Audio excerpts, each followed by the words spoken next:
Right, controversy this week. Which is? Well, something that you put up on your Instagram story, knee sleeves. Yep. Tell us about that. I want to talk into this because I'm not very well. I've had a couple of people ask me, what do you think of it? Yep. So I think it's best to explain to the viewers what has actually happened. Yep. And then I'll ask some questions based because I'm curious to know Sure. what's actually been going on. So tell everyone what's actually So happened. the IPF did an announcement. The announcement was effective immediately, and it was essentially banning. There's like these different types of knee sleeves. There's like the 7mm neoprene knee sleeves, but then there's like these, they're called stiff sleeves, which is like a lot of companies have made these ranges of stiffer knee sleeves that have been banned effective immediately by the IPF and everyone involved within the IPF. Now, the IPF have a policy where you need to have equipment approved to use it in their competitions, right? So you can't just use any knee sleeve. Okay. It has to be IPF approved. And every sort of knee sleeve then that the IPF allow will have this like logo attached to it that says IPF approved. Companies pay like deep, I think it's like fucking, I reckon, 5-figure sum. So Sandra just said it was about €250,000 that they'd have to pay to get. So maybe that's for like all ranges that are IPF approved, Okay, right? yeah. But for singular equipment, I don't know. So it's a huge amount of money. So €250,000 if Sandra's right. I thought it was like 50 grand, something like that. But it's considerable amount of money to get things approved for these companies to pass it through the IPF rulebook. So essentially, you can have a 7mm neoprene knee sleeve that is built the exact same to the IPF approved one. Same fabric, same diameters, same shapes, everything. Same factory. Probably same factory. This company pays, let's call it 50 grand. This company pays 50 grand to get it approved. So you can use that in competition. This one's exactly the same, but that company didn't pay 50 grand. They're not allowed to use that in competition. So it's like already is like a slight little like funnel for the IPF to capitalize there.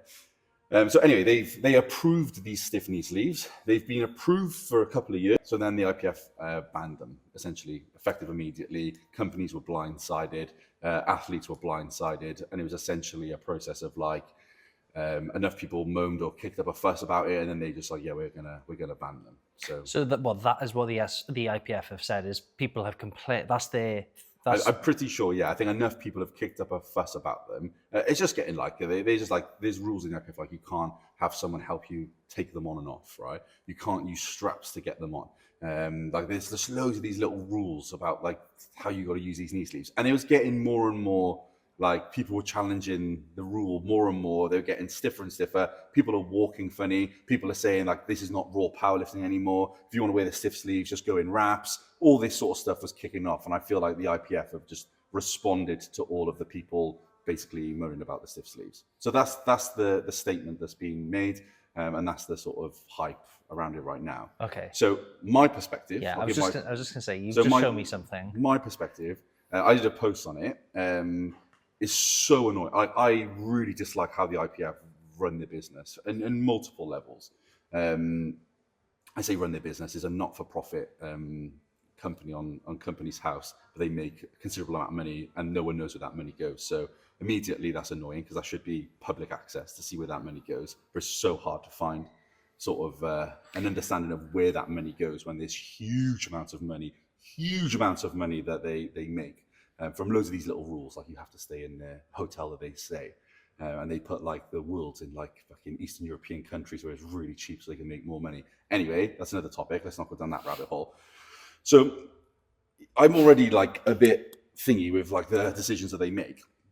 And if you're the biggest federation in the world, and powerlifting is pretty much like revolves around the IPF, like the rule books from all the other federations are essentially a copy and paste with slight modifications from the IPF.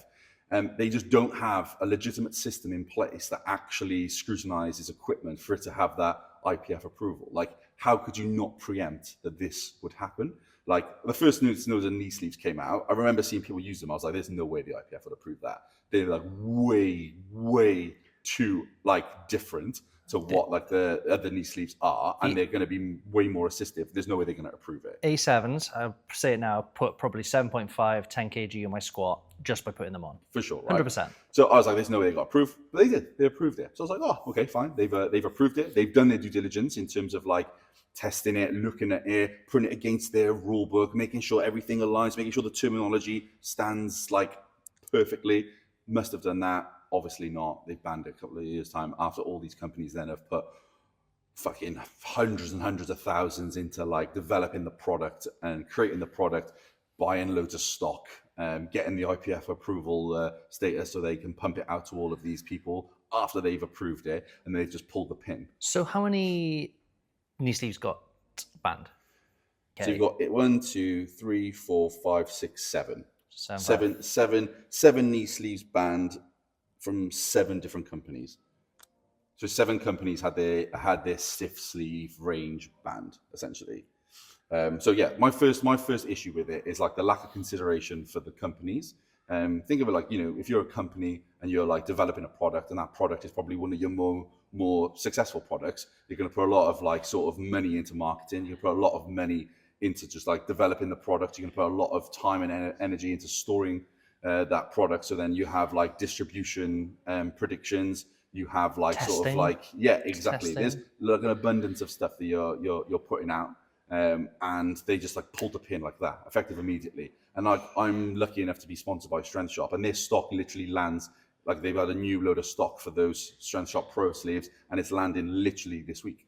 And now all of a sudden they would have projected all of these sales based on their, idea of like IPF are not cutting this range yet. And now they're going to have probably so much stock that it's going to be really hard for them to sell. When you then link that the second-hand market is going to fly now, because people would have bought on these sleeves and then they're going to have to sell it as well. So people are going to look towards the second-hand market. So it's affecting these companies. And the worst part is about all this is that the IPF, there's no consequence to them. No. It's just make a decision. Okay, that's whatever. fine, because they know that their athletes are going to stay within the IPF. We see it all the time. Like people, and like the people that moan the most about the IPF are the people that fucking compete for the IPF. They give them their money and then they moan all the time. And they're just like, this is ridiculous. Just like all the decisions the IPF make, like around like loads and loads of things. There was the most recent one then was like a load of like UK guys were being really like sexist, open on social media. Who competed in the IPF? They competed in the IPF, yeah. Like I can't remember the company name, but they were being like openly just like really inappropriate on social media. It then got like people have screenshotted it, went around on social media, then it like flew on social media. IPF then did a post, and then they basically just, instead of just like bring it to the attention and sort of punishing the people that are responsible, they just like capitalized on it and then started making people pay for these courses. So if they want to be a coach at these comps now, you have to pay these additional courses. That probably funnels straight back into the IPF. So they're like, oh, I'll just capitalize financially on it. And then a few weeks later, the people that were making these sexist comments were like the posters of like junior nationals and stuff. And it's like, and then everyone's just like, oh yeah, fine, And it's just like, are you fucking for real? Like you were kicking off about this a couple of weeks ago, and then the IPF just put it in their poster of the same person that made all these like sexist remarks, and then everything's fine again. It's just like the nature of like that circle is mental. It's as if it's the only one that exists, because the people that are involved in the IPF live in an echo chamber and nothing exists outside of the IPF. I tell people down here, like I'm like, oh, do you see Colton? This whole 1200? Who's Colton? 1200 what? It's like, he mental. That's the biggest powerlifting total of all time. But because it's not done in the IPF, they just don't know about it. It's mental. So what's the solution to all this?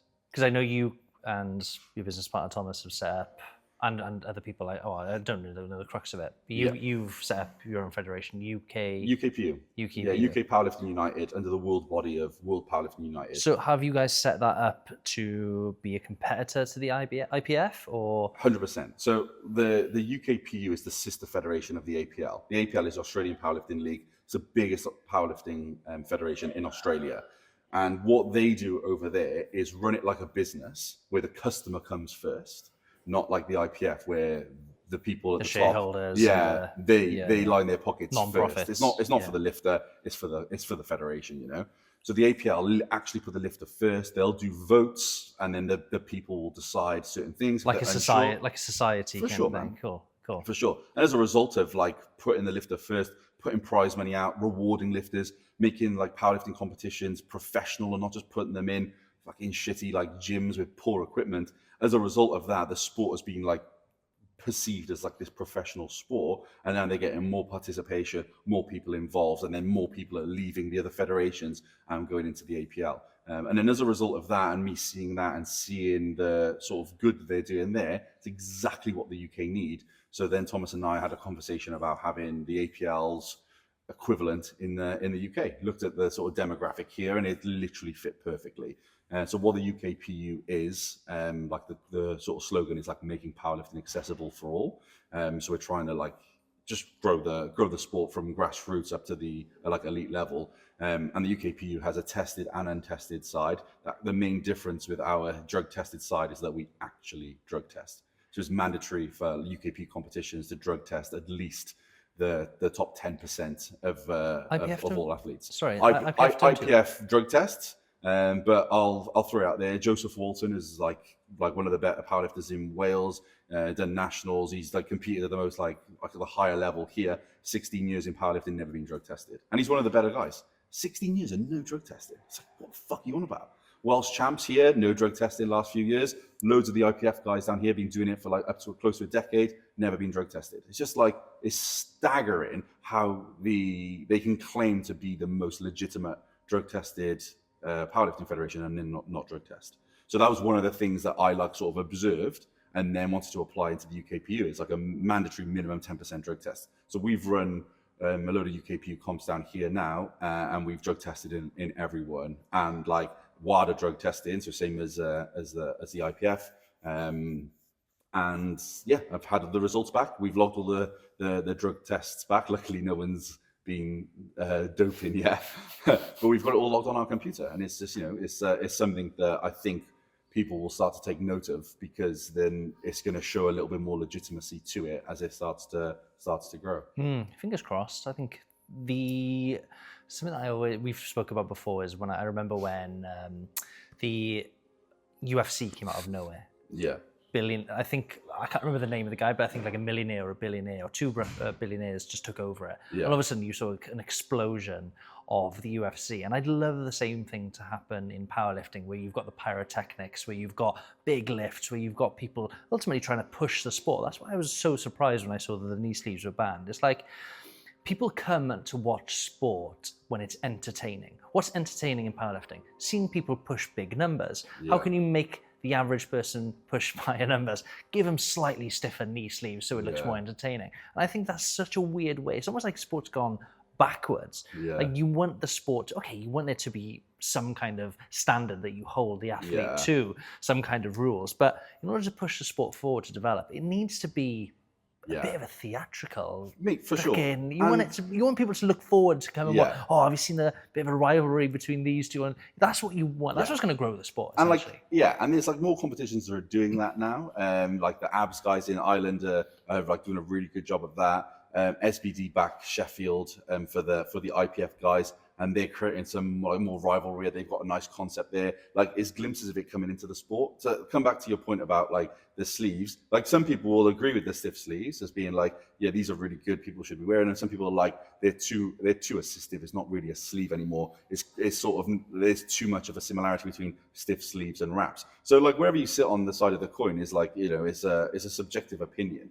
But the thing that's really fucking annoying is just how badly organized and systemized the IPF are, and how much of a big impact do they actually have when they just make these like rash decisions. It's almost like they're inexperienced. It's a load of inexperienced people in the IPF just calling these shots that have a sort of catastrophic effect in like the powerlifting industry for the IPF guys, and for the people that are associated with it, with all these approvals. And like, to be able to just pull the pin on the sleeves that quick is ridiculous. And like, it just sort of like disregards the lifter, like the people that actually pay for their membership and pay to lift in the IPF. It's like just disregarding them. Like they're like 120 quid these sleeves, and they're just like, oh yeah, effectively you can't use them anymore. So it's just like, oh, okay, cool. The people that have spent £100 on these knee sleeves can't use them anymore. They have to reinvest into other knee sleeves. And if you look at the banned list that we said there was like 7 people banned, what one company is not on there? Because of the way you're wording this, I think that you're trying to allude to that this company has got something to do with the IPF.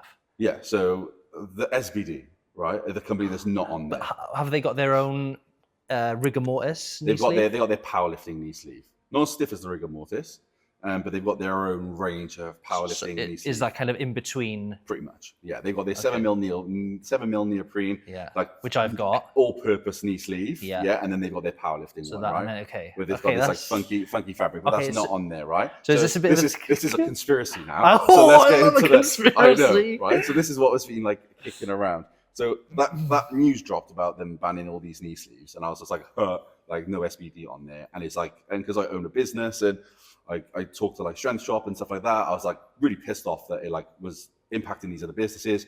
Plus, then people they're using the rigor mortis like in here, and I was like, oh, it's really annoying that they have to buy more knee sleeves and stuff like that. And then I got sent this by a guy, according to the Sheffield Star, and this is true because there's multiple articles now I've read. SBD apparel has been impacted by the cost of living crisis. Out of the company's 188 strong workforce, 69 jobs are said to be at risk, and 54 redundancies are planned. So what's your theory? So my theory is SBD basically make the IPF loads of money, and there's a lot of the top lifters I think are in the IPF because of SBD and Sheffield.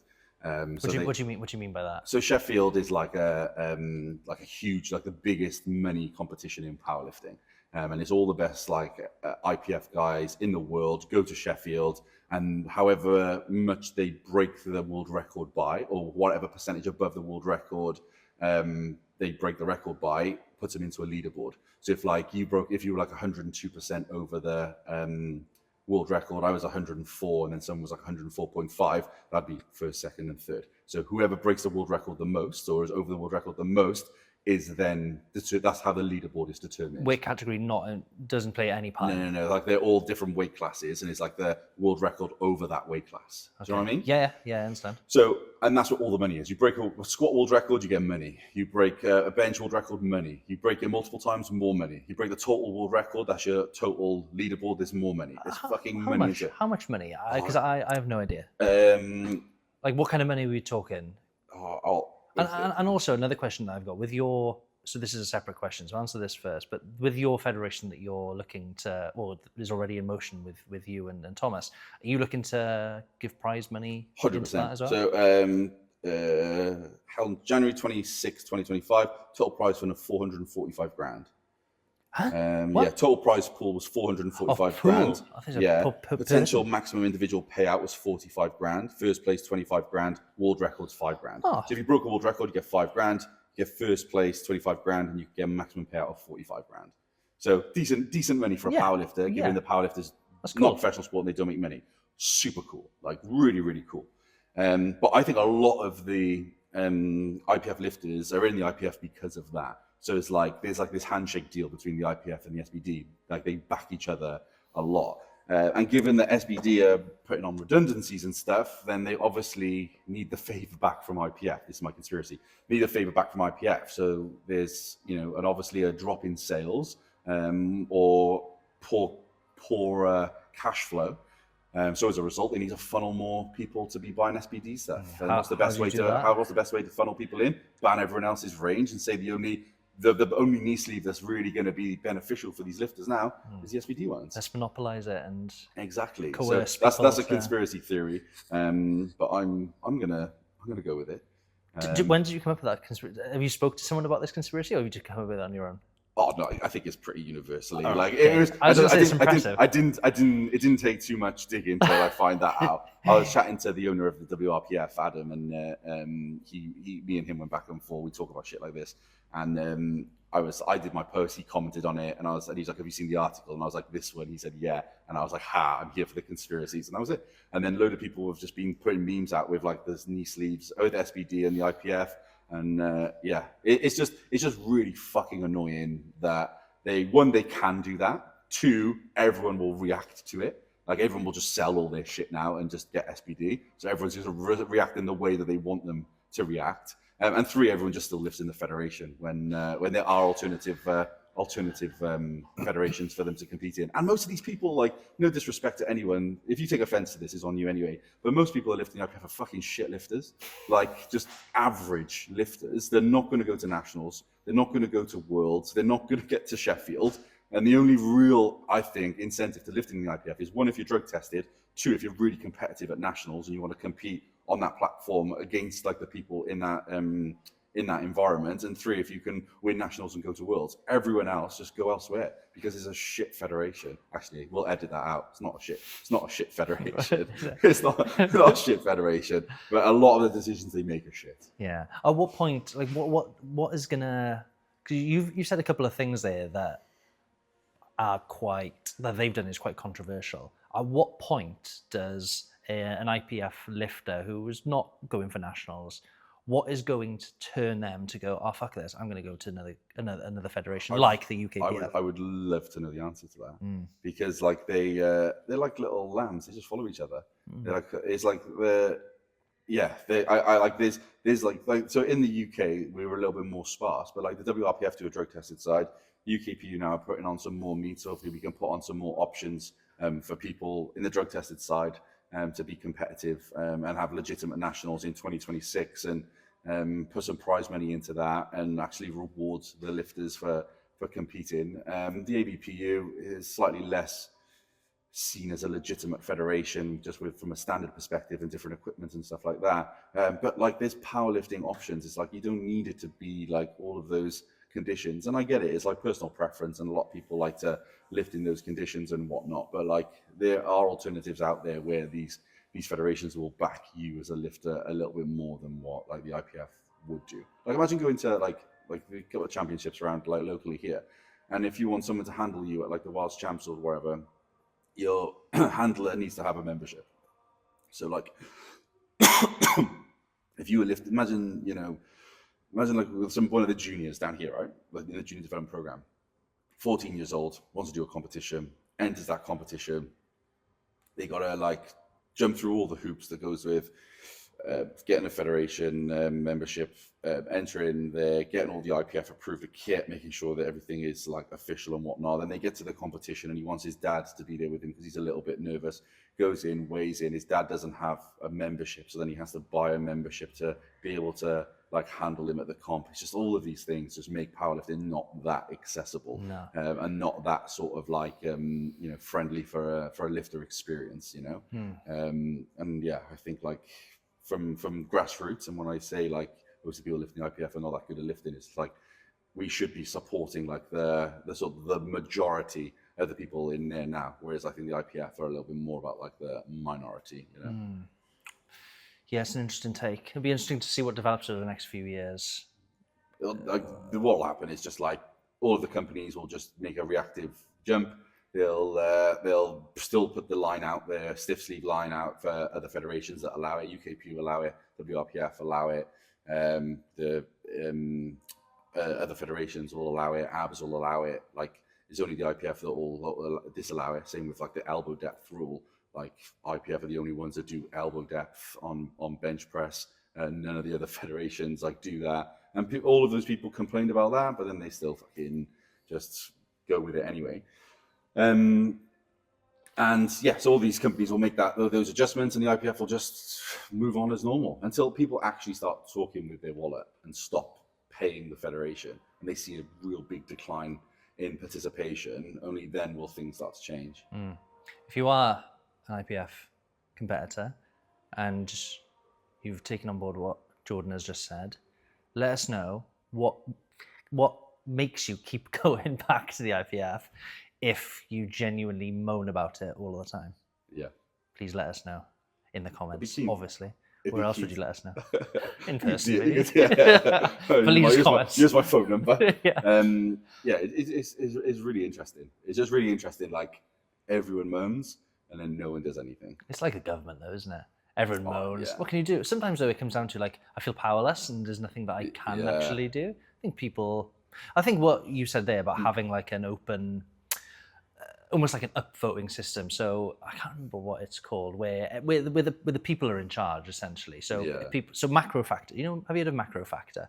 Macro Factor is an app that logs your nutrition. Right. And they've got an option where people who use the app can put in a suggestion. So if, say, for example, they wanted a section in there so they can monitor their sleep as well, then they can put that in. People will then upvote that or downvote it. And if it gets a certain amount of votes, it will go to council and they'll consider adding it to the app. Yeah. And I think that would be something really cool when it comes to say, powerlifting federations as well. Well, that's pretty much how the APL do it. Perfect. They'll have an idea, they'll put it to the people. Whoever has the most, like if it has like the majority votes to do whatever, then they'll approve it, and then they'll go from there. Nice, Yeah, exciting. it's nice. That's putting the lifters first. Yes, it's like we're in a business, isn't it? Customer satisfaction. You listen to the customer. What does the customer want, and then you provide for the customer's request within reason. If there's enough of a demand for it, that's it. That's why everyone says, "Oh, the customer's always right." That's where all these things have come from, because you have to satisfy the customer if you want your product to go. Yeah, it reminds me of like rugby clubs in Wales and how they're run. They're usually run by older men who maybe played rugby back in the day. Game's changed since then, but they're still running it like dinosaurs.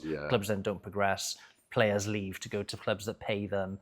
Just makes their team worse then, essentially. Yeah, for sure. So yeah, it's really interesting. Yeah, nice. Should we do the question that you had from the... Yes. So I got a question this week from a guy on my Instagram, and he said, Dan, I'm 51 years old. I'm looking for the American dream. I want to build muscle and lose fat at the same time. Nice. Should I just eat clean? That was the question. So I sent him a message back and I said, look, we've got a podcast Thursday. Let me unpack this on my podcast, because it's not just a yes or no answer. Yeah. So I'll start with the last. I want to start with the last question first. Do I just eat clean? Yeah. So this goes back to like old myths die hard in the fitness industry. I remember when I first started, it was, if you eat clean, you are going to get in the shape of your life. That was it. There was like, people don't understand. Like if you're getting into the fitness industry now, the amount of information you can be exposed to, good information that is, from the likes of Mike Israetel, Jeff Nippard, just even people like James Smith, who are pushing advice that if you follow it, you're probably going to get to where you want to be, right? Yeah. Whereas back in the day, it was it was an absolute shit show. You had one person who was all in on keto. You had someone else who was all in on eating clean. It was a minefield, right? So you had to kind of self-experiment, try different things. And I was exposed straight away into the clean eating sphere. It was eat as much chicken, rice and broccoli as you want, and you will get in shape. That was kind of the message. So fucking little old, thick, delusional me, 16, 17 years old, went down that path. And well, actually, I wasn't that young when I got into clean eating. I was a little bit older. But I essentially got fatter because I was eating oats in any amounts, like all these foods. So I got fatter. So I then stumbled onto the evidence side based of lifting. At the time, it was guys like Alan Aragon, Lane Norton, who else was there? Lyle McDonald, have you heard of those guys? Eric Helms was another one. Yeah. So I then stumbled across another side to the fitness industry, and I was like, hang on, these guys are like saying I can eat a donut and still lose fat. And that went against everything that I'd ever been taught before. So that opened my eyes to a different side of eating, essentially. So this then comes back to this clean eating thing. It's like whenever I get a client, because even now I get men come to me and I say, with my diet, shall I just eat clean? And my first question is, what do you mean by clean? Like, does clean, what do you mean? Like, dip your dairy milk in some Dettol and then eat it? Fucking marinate your packets of crisps in bleach? And like, what do you mean by that? And most people can't give an answer. So I think some people, when they look at a diet, they look at the quality of the food as like an on-off switch. Yeah. It's like, this is bad, this is good. Yeah. Chicken, good. Chocolate, bad. It's just a dichotomy, isn't it? It's mental. Yeah. But it's on a spectrum, right? Yeah. Because you've got the unprocessed food, the rawest of the raw. So raw honey, straight from the bees, would you call it a nest or beehive? Yeah. Bee's nest. Then you've got killing a chicken and taking it in, gutting it. You've got raw milk straight from the cow's tit. That is the purest of the purest food that you can get. You can get them in places, I think. But then you've got, say, processed food, which is, semi-processed food. So you go to Aldi, whatever you do your food shop, you'll get a chicken breast and it's in plastic. It's been gutted for you, it's been skinned for you. That's processed food because it's taken some kind of change to get to where it is. Same as semi-skimmed milk. It's been processed. Yeah. Okay, fine. Then you've got, say, processed food. So you've got raw, semi-processed, and then processed. Processed food is things like ham. You buy ham in a pack, right? It's been cooked and it's been cut for you in slices. Okay, then you've got the ultra processed food, which is like food that you can barely recognize from its raw form. So cakes, donuts, fucking chocolate, whatever. Yeah. And people ultimately look at the raw stuff and think, good, bad, but it doesn't work. It really doesn't work like that. So ultimately then you say, okay, so how do I, and I'll come on to the how do I build muscle and lose fat in a minute, but I'll just stick with the eating clean stuff first. Then comes down to, okay, what does eating clean mean? What does eating not clean mean? And a lot of people can't give an answer to that. So then it comes down to, I always use this example. I say, okay, so let's put this in theory. If I wanted to lose fat, and let's say 8 weeks from now, we go off our own separate ways. I will eat 5,000 calories of raw food. I'll kill my own chicken. I'll drink milk straight from the cow's tit. I'll eat raw honey. You go and do that. I will then go and I'll eat 1,000 calories worth just from Twix. We'll come back here in 8 weeks, okay? I guarantee you that I would have lost fat, but you would have probably gained fat, right? Now, I'll say that example and people will say, oh, but quality of your diet matters as well. I never said that. I was just making a point to say calories are what drive fat loss and muscle gain, right? So then you give that example and then it comes down to, well, okay, so that's how essentially the body loses fat. It's like the ultimate law, the law of thermodynamics. You cannot cheat that. It's like, how does a flower grow? Photosynthesis, light, water, thanks mate. And then how does the body lose fat? Yeah. That calorie deficit, okay? So going back to then the muscle, can I build muscle and lose weight at the age of 51? I don't think age has much to do with it. You might disagree with me with this. I know that as you get older, building muscle does tend to get a little bit more difficult. Doesn't mean that it's impossible. But I think a mistake that a lot of men make is that they've been training for a bit, and we spoke about this countless times in the podcast, and they're like, oh, I've been training for 3 or 4 years, I'm now classed as an intermediate trainee. I think if you look online, it's like if you've been training from 0 months to 1.5, 2 years, you're classed as a beginner. 2 years to 5 years is like intermediate, 5 years plus is you're an advanced trainee, okay? I completely disagree with that because you can go to the gym for 5 years and train like a bit of a wuss, right?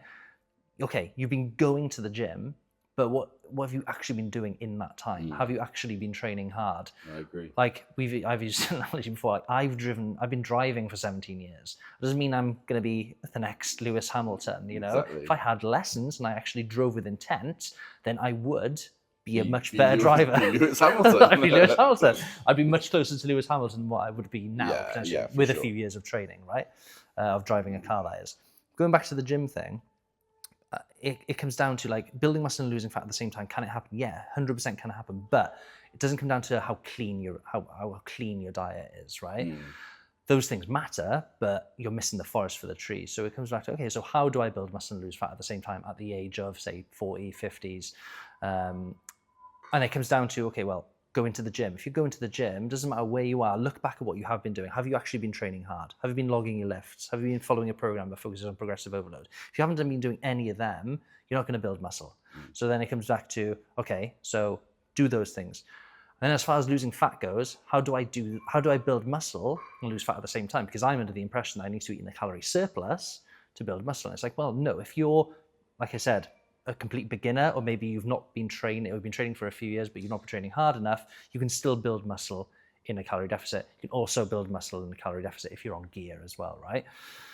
So that is how essentially you build muscle and lose fat.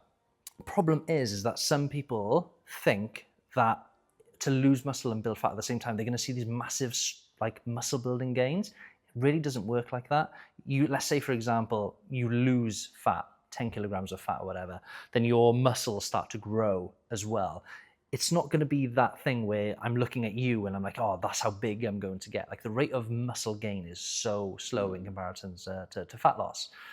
So you have to have realistic expectations on how much muscle you are going to build. Like if, for example, I'm going to lose fat, let's say I start leaning out, and let's say, for example, I'm not just losing fat here. I think most people, when they think of losing fat, they just think of their abs, especially men. But you're going to lose fat everywhere. So let's say, for example, you take your measurements, which you should be doing, by the way, in whenever you start, and let's say 20 weeks in, you take your measurements again. Our measurements probably won't change if you're natural. So I'm using a lot of my clients as an example here. I've got one client at the moment called Emil. He's lost 10 kilograms of fat, I think it is now. His arm measurements have stayed exactly the same, but he looks a bit more muscular. So that fat that he's lost around his arm has been made up again by the muscle that he's gained. So even though he might have lost maybe an inch of fat around his arm, he's gained an inch of muscle. So you're not going to grow your arms like 2 or 3 inches and lose fat at the same time unless you're on gear. So I think having the proper expectations is really important.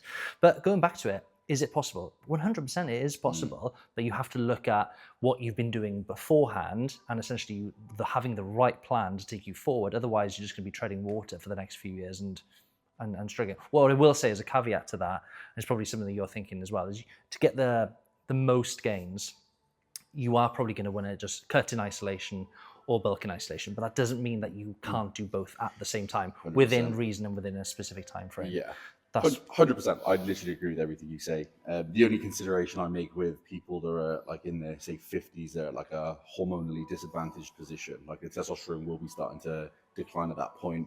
And then the question then on that rate of progress will also be determined by experience level in the gym.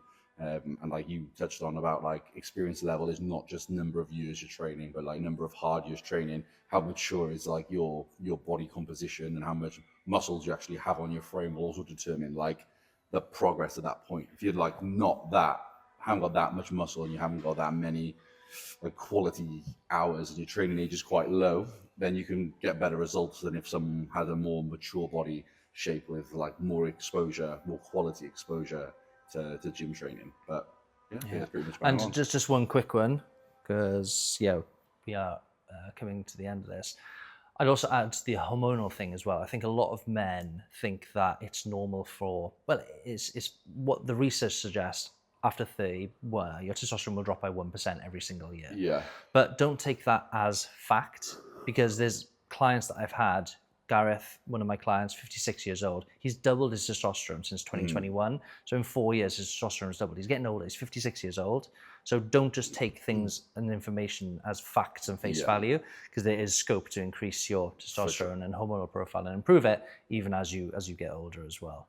Yeah, anything you want to add to that? No, that's all good. Thank you. Thanks for checking in, guys. Remember to like and subscribe, and we'll see you in the next one.